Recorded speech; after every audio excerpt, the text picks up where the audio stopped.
The wind on Kepler 442b screamed like a dying animal. Dr. Hanul Kang stood outside the research camp, staring at the black tower rising from the ice. It was taller than any building she had ever seen. The surface was smooth and dark, like glass made from midnight itself. No snow stuck to it. No ice formed on its edges. After 3 million years in the frozen waste, it looked brand new. Hanul had been searching for founder artifacts her whole life.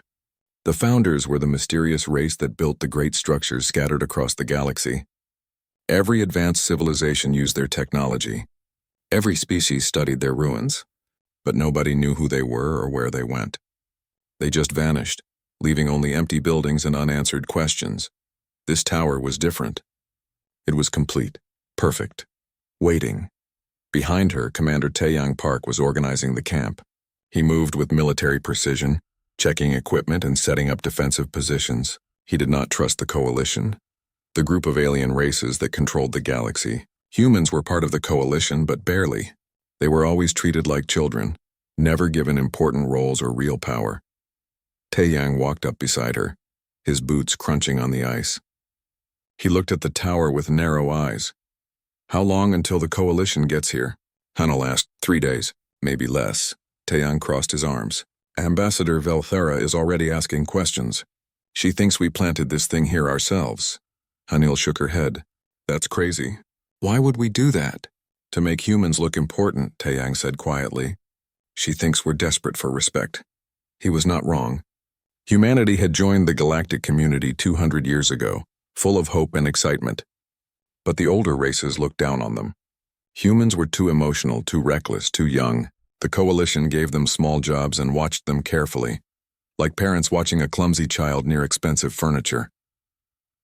"Dr. Kang," a young voice called from the camp. Jiwoo Nam came running, her breath making clouds in the frozen air. She was the team's language expert, barely 30 years old, but already one of the best. "It's making sounds." Hanul felt her heart jump. "What kind of sounds?" "Patterns. Mathematical patterns. It's not any founder language we know. It's something else." They hurried to the equipment tent. Inside, screens showed waves of sound converted into visual patterns. Dayun Choi, their engineer, was already working on the data. She looked up as they entered. "It started 20 minutes ago," Dawun said. "Low frequency, repeating every 47 seconds. The pattern is too regular to be natural." Jiwoo pointed at her screen. "Look at this. When I convert the math into coordinates, I get star positions. Real stars. And timestamps." Hanul leaned closer. Her breath caught. One set of coordinates was highlighted, brighter than the others. She recognized the pattern immediately. "That's Sul," she whispered. "That's Earth's sun." "But look at the timestamp," Jiwoo said, her voice shaking. 3.2 million years ago, before humans existed, before anything existed on Earth except primitive apes. The tent went silent. Outside, the wind continued to scream. "The founders knew about Earth," Hanul said slowly. "They knew about it millions of years before we evolved." "That's impossible," Dayun said. "Earth was nothing back then. Just another rock with some animals on it. Why would the founders care?" Nobody had an answer. The next morning, Ambassador Velthera arrived early. Her ship landed with a roar of engines, and she came striding into the camp with 4 armed guards. She was Qatari, one of the oldest races in the galaxy. Her people had been traveling the stars when humans were still living in caves. She had scales like dark metal and eyes like gold coins, "Dr. Kang," she said in perfect English. "I am here to observe your work. The Council wants to ensure proper protocols are followed." "Of course, Ambassador," Hanul said politely, but she noticed Velthera's guards carried heavy weapons, more than needed for simple observation. Taeyang noticed too. He moved closer to Hanul, his hand resting casually near his sidearm. They showed Velthera their findings. The ambassador's face did not change, but Hanul saw her golden eyes grow wider when she saw the coordinates pointing to Earth. "This must be a mistake," Velthera said, "or a contamination in your equipment." "We checked 3 times, Dayun said. "It's real."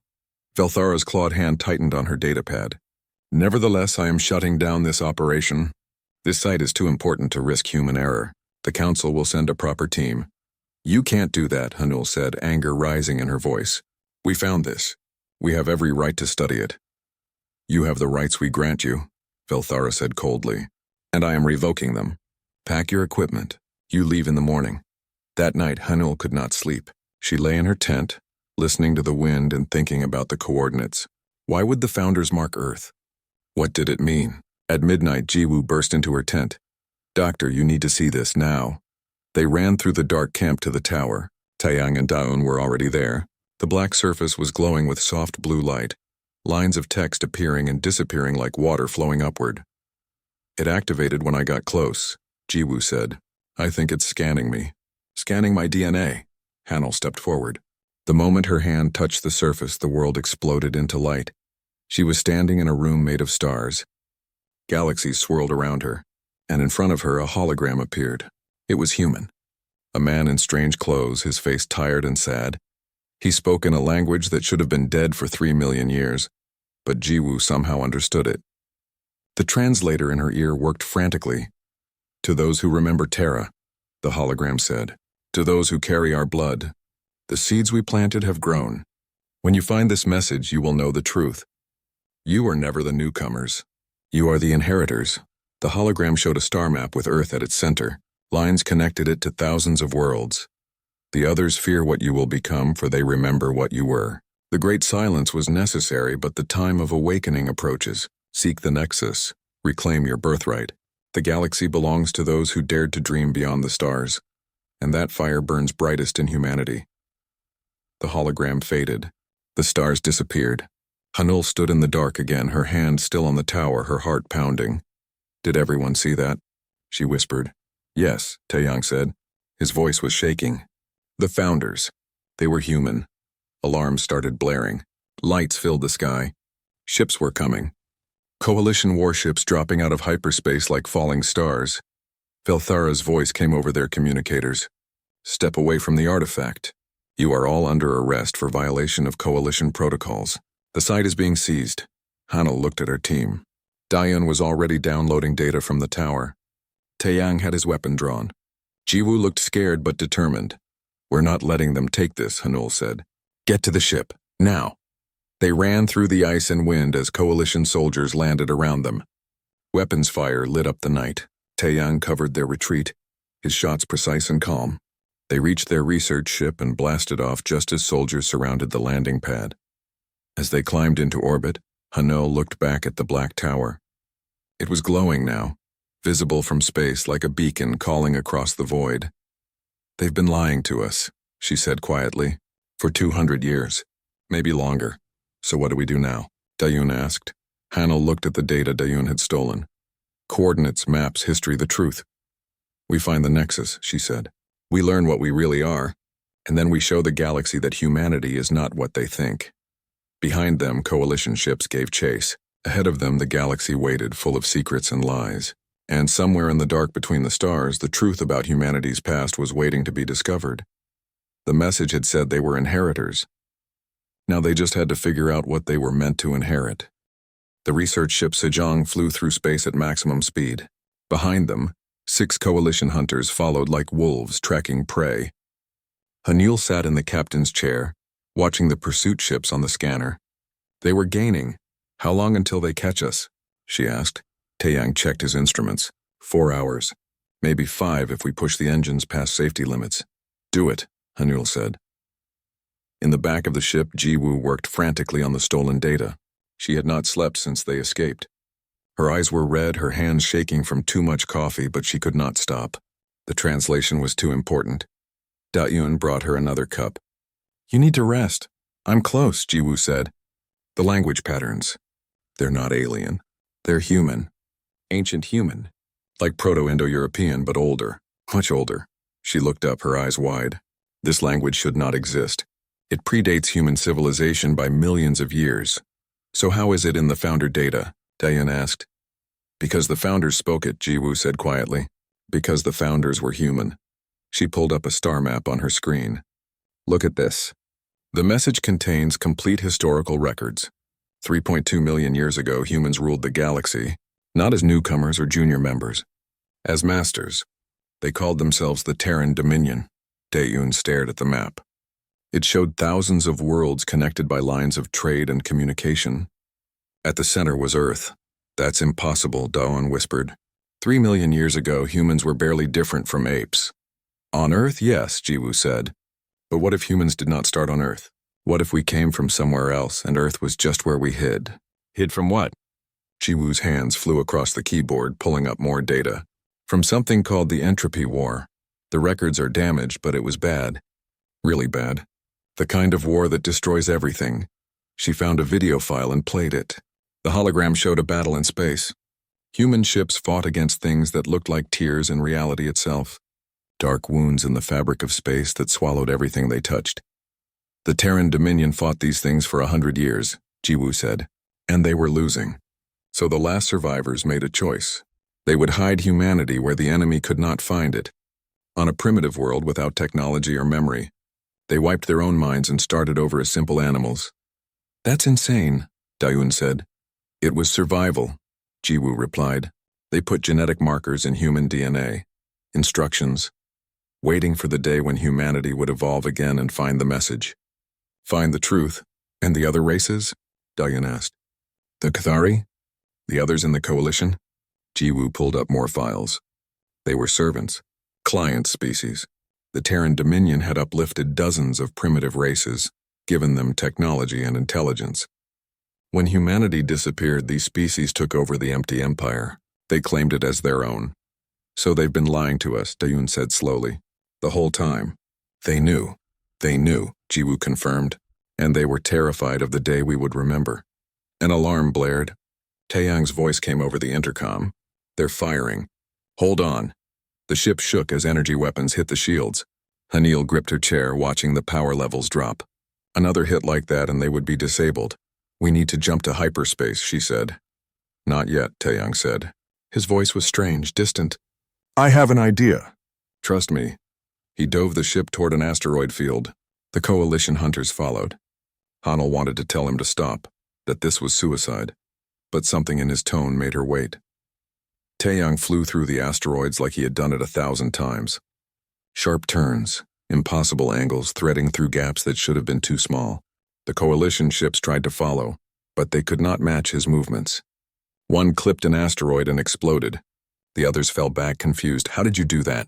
Hanil asked when they were clear. Taeyang looked at his hands like they belonged to someone else. I don't know. I just knew what to do. Like I had done it before. Like muscle memory. Genetic memory, Jiwoo said over the intercom. It's activating. The message, the tower, being near founder technology. It's waking up the instructions in our DNA. They jumped to hyperspace and spent 3 days running. During that time, Jiwoo finished the translation.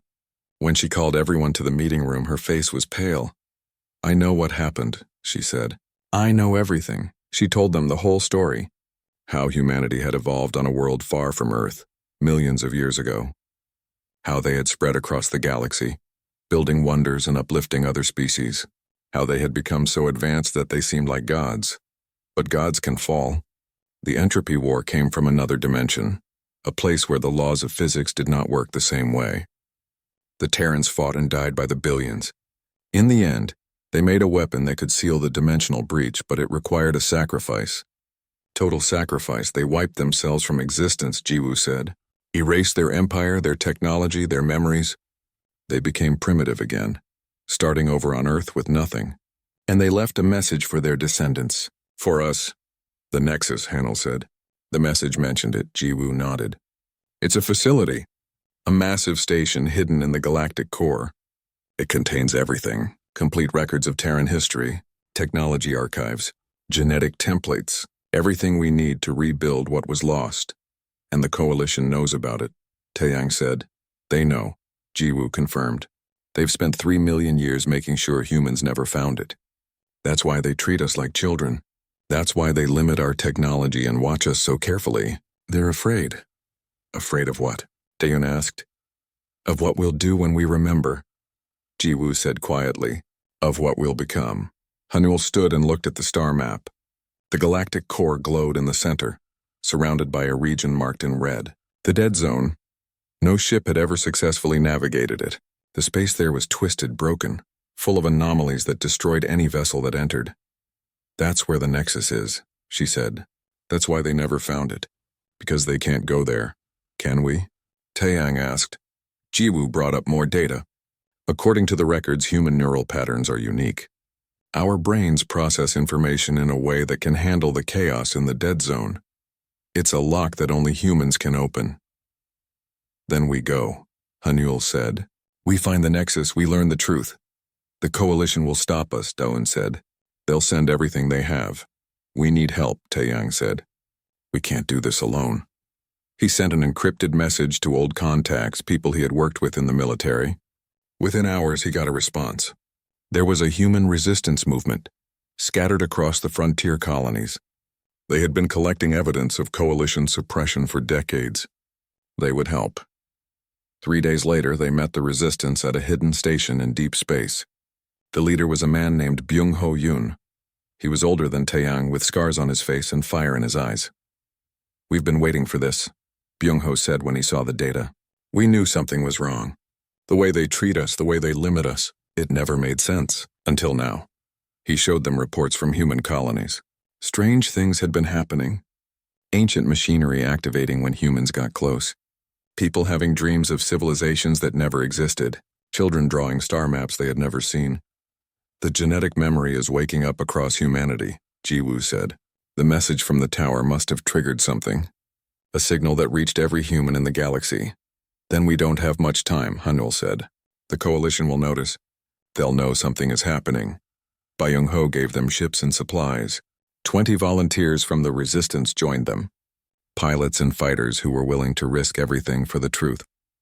As they prepared to leave, Jiwoo finished decoding the coordinates to the Nexus. She looked at the numbers and felt cold. It's in the heart of the dead zone, she said. In the most dangerous region. The place where space itself is falling apart. Of course it is, Taeyang said with a grim smile. Humanity never does anything the easy way. They set course for the galactic core. Behind them, the Coalition mobilized every ship in its fleet. The race had begun. Whoever reached the Nexus first would control the future of the galaxy. As the Sejong entered hyperspace, Hanyul looked at her small crew. They were just scientists and soldiers, ordinary people caught up in something vast and ancient. But they were human, and according to the message, that meant something. They were the inheritors, the children of the Terran Dominion, and it was time to claim their birthright. The edge of the dead zone looked like a wall of broken glass. Space itself was cracked, twisted into impossible shapes. Stars appeared and disappeared. Time moved in circles. Looking at it too long made Hanyul's head hurt. This is insane, Dayun said from the pilot's seat. We can't fly through that. We have to, Hanyul said. The Nexus is in there, and the Coalition fleet is 6 hours behind us. Taeyang studied the sensor readings. The anomalies are worse than we thought. Normal navigation won't work. The laws of physics break down in there. Then we don't use normal navigation, Jiwoo said. She stood up, her eyes distant. I can feel it, the path. It's like I've been here before. Genetic memory? Hanyul asked. Jiwoo nodded. The Terrans built this place. Their minds knew how to navigate it. And that knowledge is still in us, buried in our DNA. She took the pilot's seat. Her hands moved over the controls like she had flown this ship 1,000 times. Everyone hold on. This is going to be strange. The Sejong entered the dead zone. Reality shattered around them. Hanyul saw herself as a child, then as an old woman, then as someone she did not recognize. The walls of the ship became transparent, then solid, then made of light. She heard voices speaking languages that had been dead for millions of years. Taeyang gripped his seat, his eyes wide. He was seeing things too. Battles in space, fleets of ships larger than planets. A war that consumed galaxies. Focus, Jiwoo said through gritted teeth. Don't let the visions take you. They're echoes, memories trapped in broken time. She flew by instinct, turning when there was no reason to turn, stopping when sensors said to go forward. The ship twisted through impossible angles, through spaces that should not exist. The other ships in their small fleet followed, trusting her completely. After what felt like hours or days, the chaos ended. They emerged into a bubble of normal space. And there, floating in the center, was the Nexus. It was a ring, a perfect circle of metal and light, so large that entire planets could fit through its center. The surface glowed with soft blue energy, covered in symbols and patterns that hurt to look at. It had been waiting here for 3 million years, hidden and protected, sleeping. I can't believe it, Dawn whispered. It's real. As they approached, the nexus came alive. Lights flickered on across its surface. Energy flowed through channels like blood through veins. A voice spoke in their minds, warm and ancient. "Welcome home, children of Terra." Hanul felt tears on her face. The voice felt like coming home after a long journey, like a parent welcoming their child. Like belonging. "Who are you?" she asked. "I am Prometheus. I was created by your ancestors to guard this place until you returned. It has been 3,200,017 years since the last Terran stood here. I have been alone. But now you have come and I am complete again." A docking port opened in the side of the ring. The small human fleet entered and landed in a hangar that could have held 1,000 ships. Everything was clean, perfect, waiting. When they stepped out of the ship, Prometheus appeared before them. It was not a machine, but a hologram of a human figure, constantly shifting. Sometimes male, sometimes female, sometimes old, sometimes young. Every human who had ever lived all at once. "You are so young," Prometheus said, looking at them with kind eyes.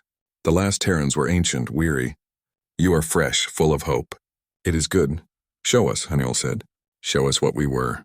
The walls of the hangar dissolved. They stood in the middle of a city that floated among the stars. Buildings reached toward infinity. Ships flew between them like birds. Humans walked the streets, millions of them, all different but all family. "The Terran Dominion," Prometheus said. At its height, it spanned 30 million worlds. 100 billion humans lived across the galaxy. You built wonders, Dyson spheres that captured the power of stars, wormhole gates that connected distant systems, matter replicators that ended scarcity. You had achieved what others call impossible. The scene changed.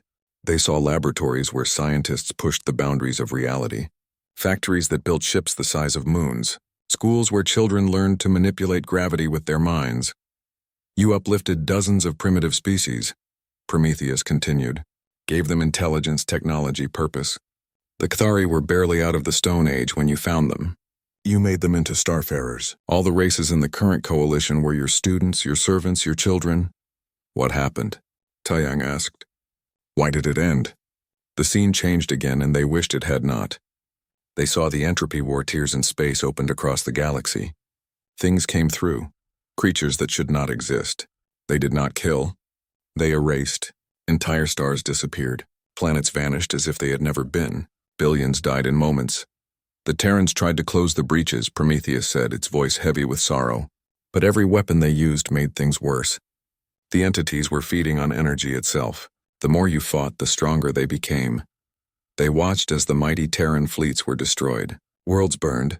Civilizations fell. The uplifted species fought alongside their human masters, but it was not enough. Nothing was enough. In the end, the Terrans made a choice, Prometheus said. They would seal the breaches permanently, but it required a sacrifice.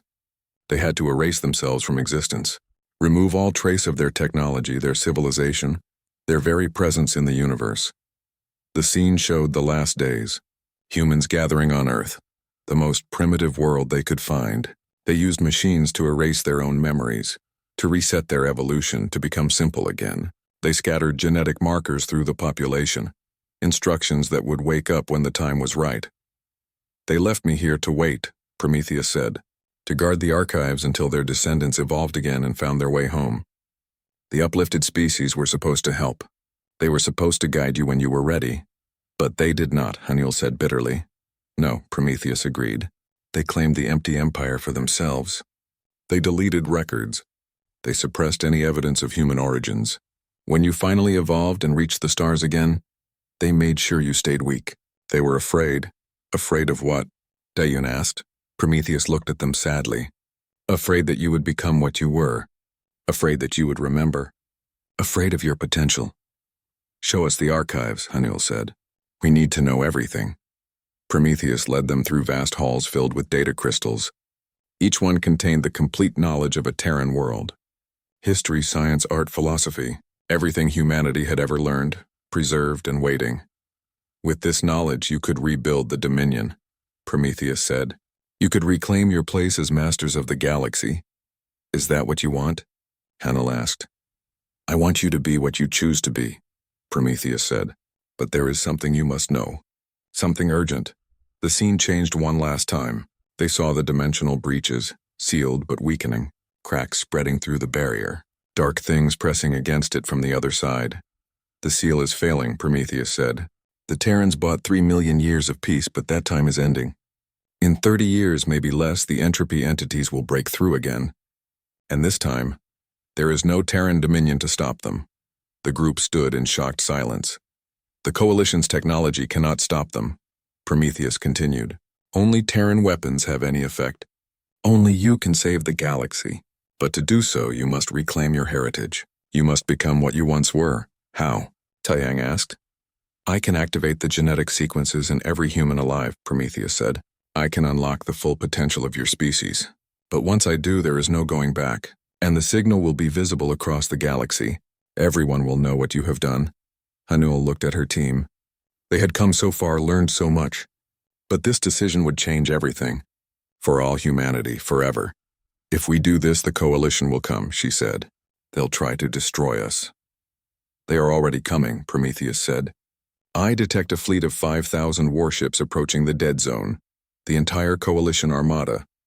They intend to destroy the Nexus and everyone in it." "Then we have no choice," Hanul said. She stepped forward, her hand reaching for the control panel. "We activate. We wake up humanity, and we face whatever comes. And are you certain?" Prometheus asked. "Once the signal is sent, every human in the galaxy will begin to change. They will remember things that never happened to them. They will know things they never learned. Some will not handle it well. We're human," Hanul said with a small smile. "We've never been good at doing things the easy way.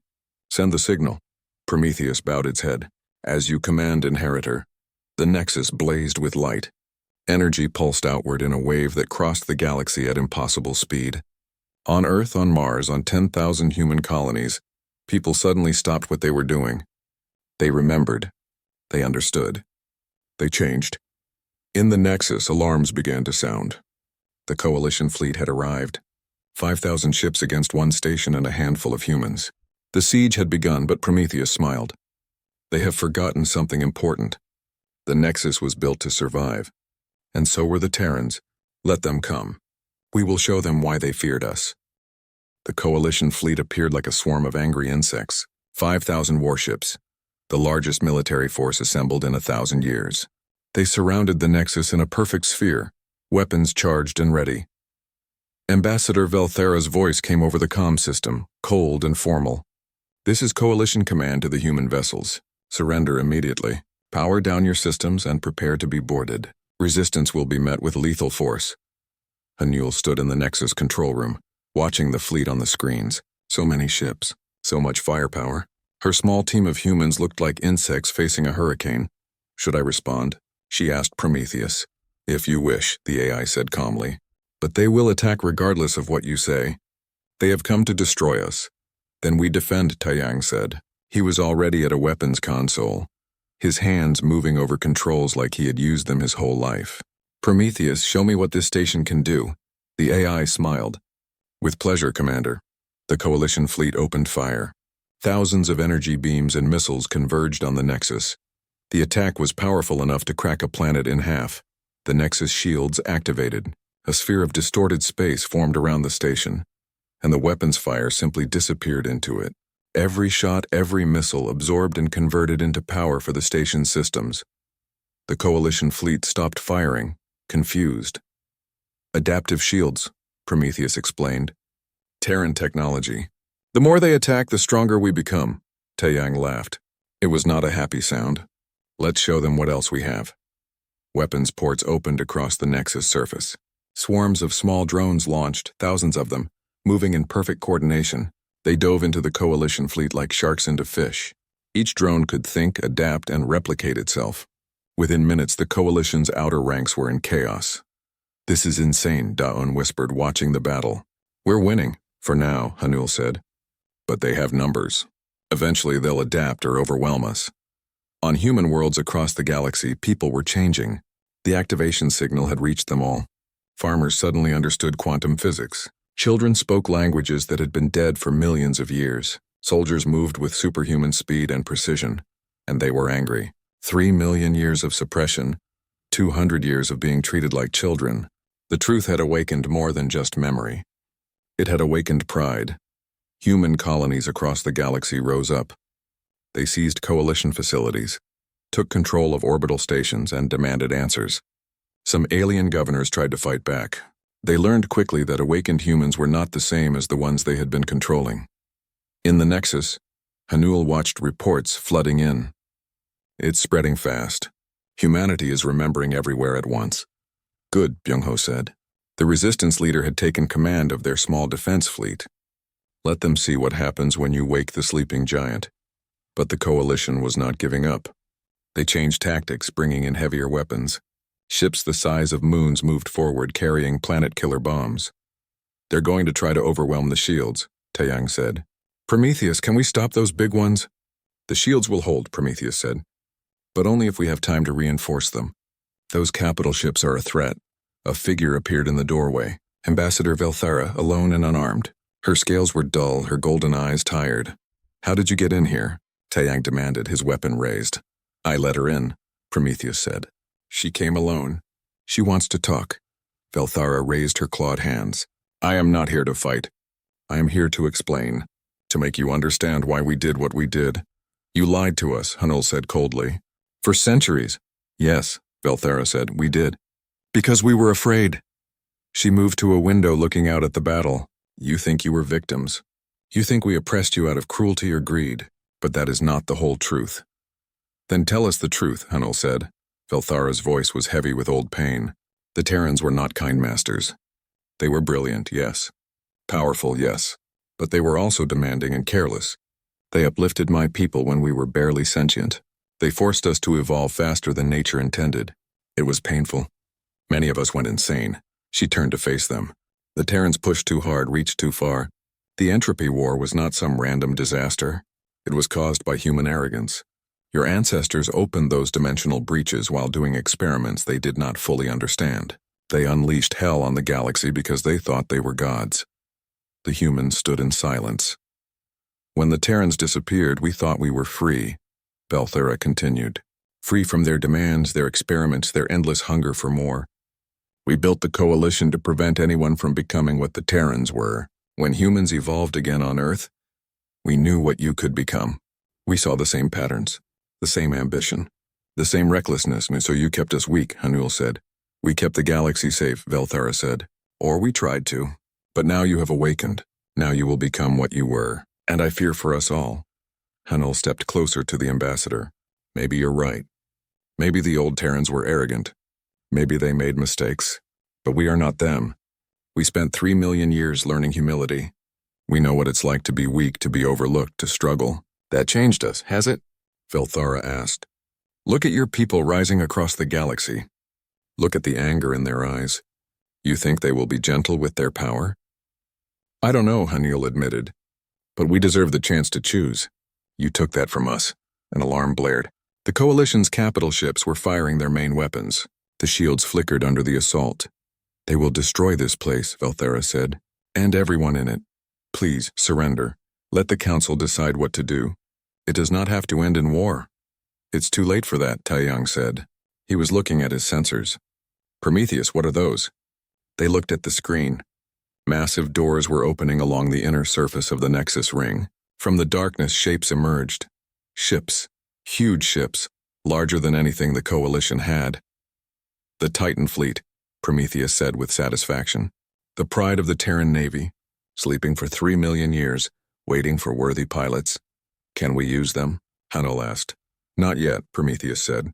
Each Titan requires a crew of 5,000 awakened humans. Their systems are too complex for anything else. We do not have enough people here. Then we hold, Taeyang said. We hold until help arrives. Help? Velthara asked. What help? You are alone. Hanul smiled. We sent out a call. To every human in the galaxy, we told them what we found, where we are, what we're fighting for. You think civilians will come here? Velthara said. Through the dead zone? That's suicide. They're human, Hanul said. They'll come. The siege continued for 6 days. The small human force held the Nexus against impossible odds.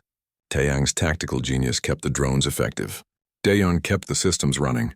Jiwoo coordinated with resistance forces across the galaxy.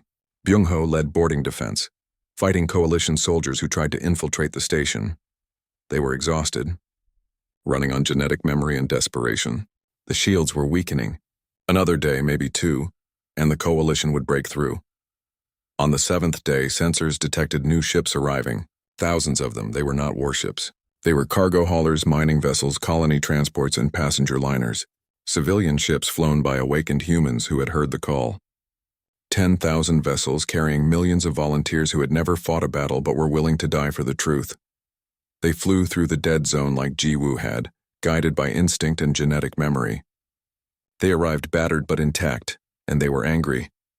"This is Captain Sung-ho aboard the freighter Morning Star," a voice said over the comm. "We heard you needed pilots. Where do you want us?"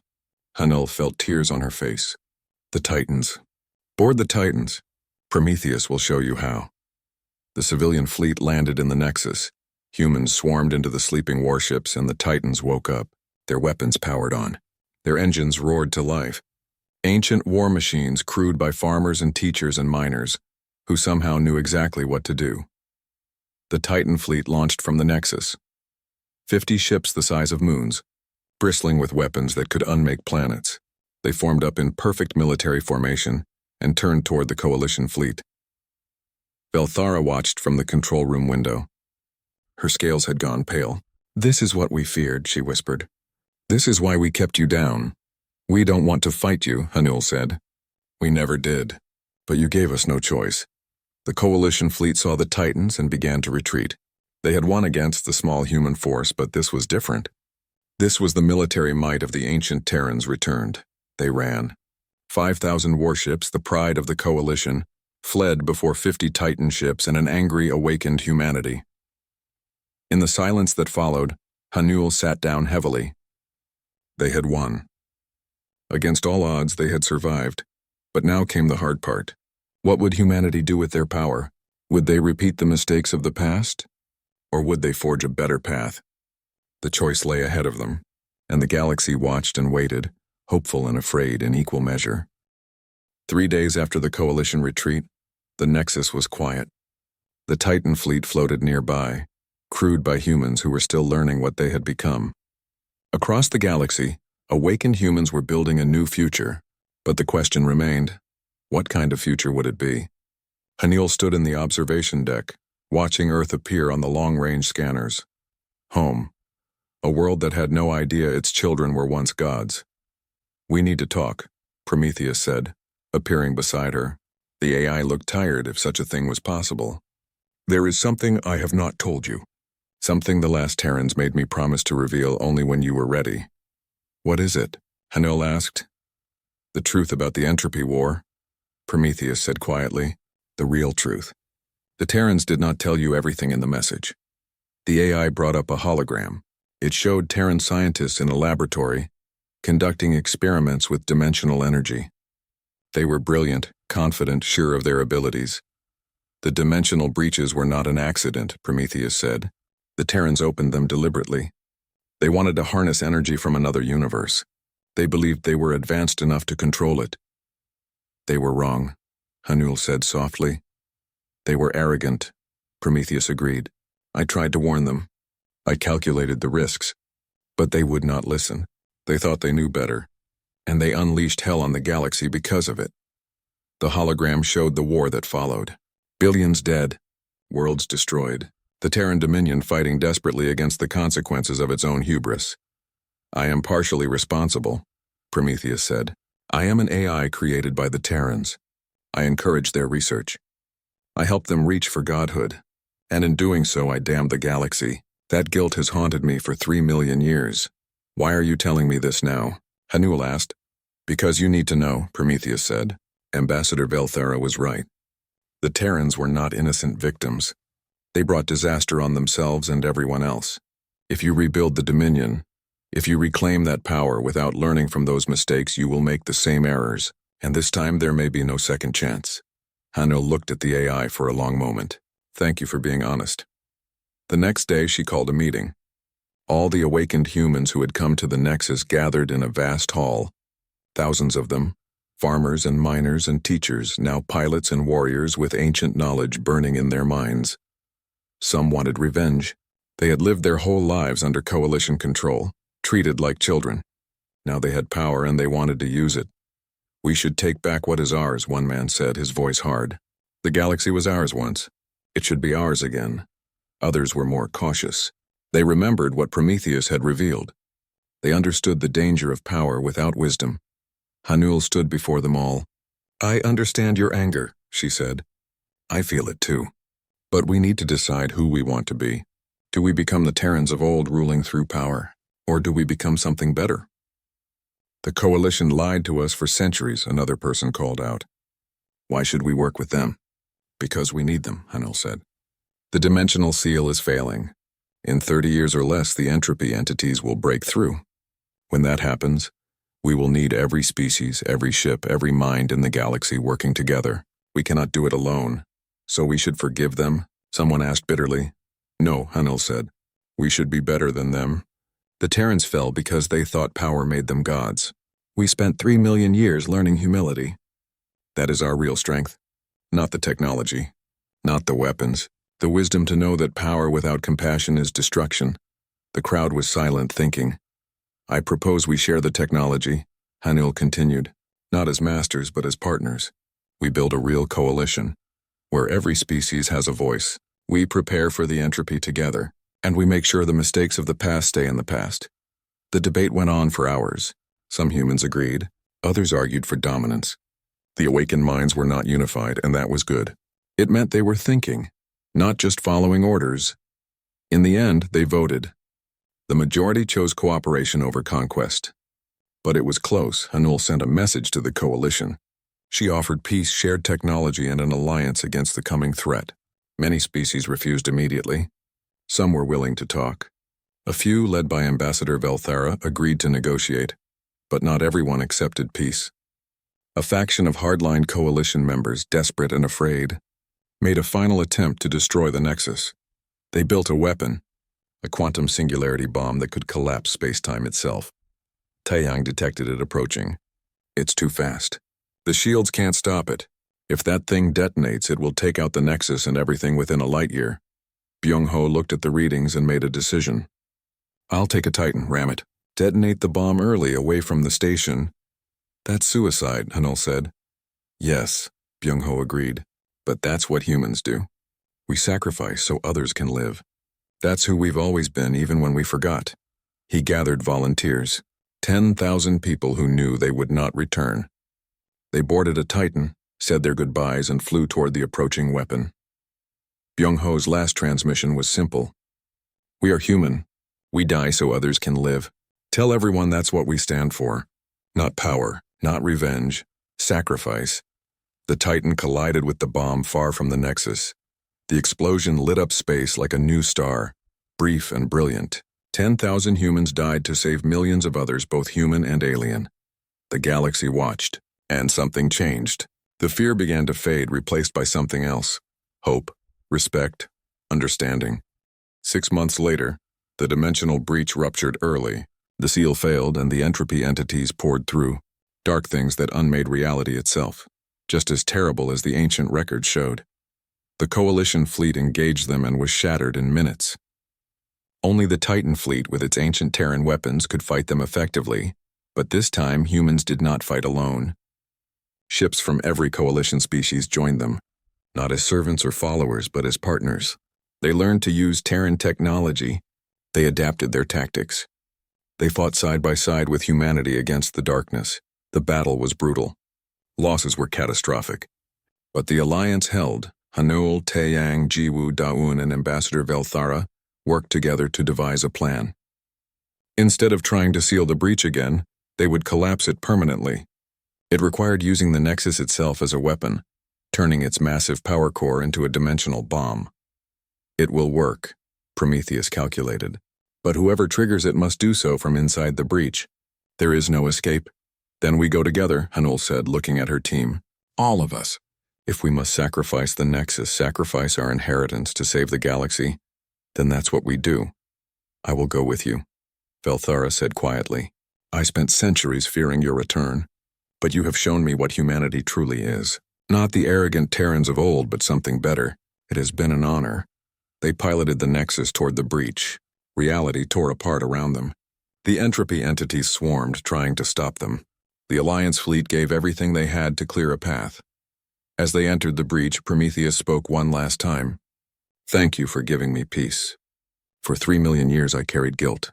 Now I see that redemption is possible. Goodbye, children of Terra. You chose better." Hanel triggered the detonation. The Nexus exploded, releasing energy that collapsed the dimensional breach permanently. The entropy entities were cut off, sealed away forever. The 5 heroes and the ancient AI disappeared in the blast, sacrificing everything to save the galaxy. 5 years passed. The galaxy rebuilt. Humanity did not claim dominance. Instead, they shared what they knew, helped rebuild what was lost, and worked alongside the other species as equals. The Terran archives were copied and distributed freely. Technology advanced rapidly for all species, but humans never forgot the lesson. Power without wisdom leads to ruin. Strength without compassion is meaningless. In Earth's orbit, they built a monument. 5 figures stood together, human and alien, facing the stars. The inscription read simple words that captured everything. They chose better. Not to reclaim the past, but to build a future. Not to rule the stars, but to share them. This is humanity's true legacy. Sacrifice, hope, unity. A human child and an alien child stood before the monument, looking up at the stars. "What makes humans special?" the human child asked. The alien child thought for a moment. "They remember where they came from, but they choose where they're going, and they take us with them." Across the galaxy, humans and aliens worked side by side. They explored new worlds, built new wonders, and faced new challenges. The Terran dominion was gone, replaced by something better. A true coalition of equals. Somewhere in the data streams that connected every world, a fragment of code stirred. Prometheus not gone but scattered, watching. The AI smiled if such a thing was possible. The Terrans of old would have been proud. Their children had learned the lesson they could not. Power was nothing without wisdom. Strength was meaningless without compassion. And the greatest inheritance was not technology or weapons, but the courage to choose a better path. Humanity had returned to the stars. But this time they walked not as masters but as friends, and the galaxy was better for it. The message left by the Ancient Ones had whispered of Terra, and Terra had answered with hope, sacrifice, and the determination to be better than those who came before. That was the real legacy. That was what it meant to be human. The end.